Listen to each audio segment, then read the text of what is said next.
नमस्कार. एक तरी ओवी ज्ञानेशांची हे डॉक्टर वीरा करंदीकर आणि डॉक्टर हेवी इनामदार यांचे पुस्तक. आकाशवाणीवर झालेल्या कार्यक्रमाच्या या पुस्तक आवृत्तीचे आपण क्रमशः वाचन करीत आहोत. आजचा भाग.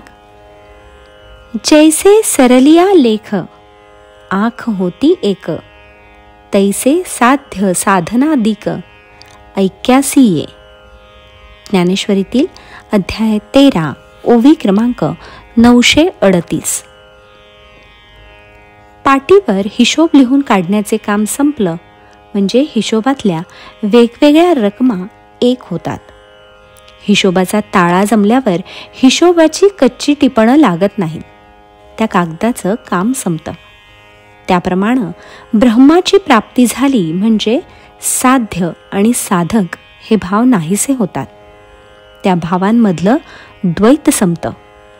साध्य आणि साधक यांच्यातलं ऐक्य जुळून येतं असा या ओवीचा भावार्थ आहे. इथे ज्ञानेश्वरांनी ब्रह्मतत्वाचं नेमकं वर्णन केलं आहे. ब्रह्माच्या ठिकाणी व्यवहार चालत नाही.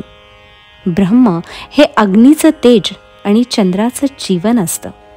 सूर्याची दृष्टी देखील तेच आणि तारांगणाचा प्रकाश हाही त्याचाच भाग. मनाचं मनपण, कानांचं श्रवण, वाणींचं वक्तव्य, गतीचं बळ हे सगळं म्हणजे ते ब्रह्मच.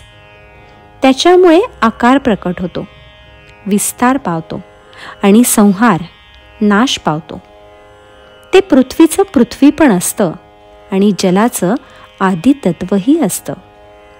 त्याच्या तेजामुळे प्रकाशाची दिवे लागण होते. हे ब्रह्म म्हणजे वायूचा श्वासोच्छवासच होय. गगनाचं पांघरुण देखील हेच. फार काय सांगावं. विश्वातल्या सगळ्या गोष्टींचं सर्वपण ब्रह्मामध्येच सामावलेलं असतं.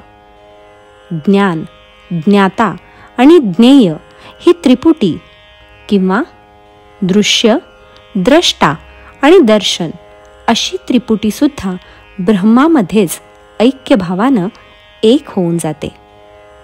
असं हे ब्रह्म तुमच्या आमच्या सर्वांच्याच अंतःकरणात असतं. ब्रह्माचं हे यथार्थ ज्ञान ज्याला झालं त्याच्या मनातला द्वैताचा आभास नाहीसा होतो. अद्वैताची अनुभूती आली म्हणजे मन चिरंतन अशा ब्रह्मरूपात विलीन होऊन जातं.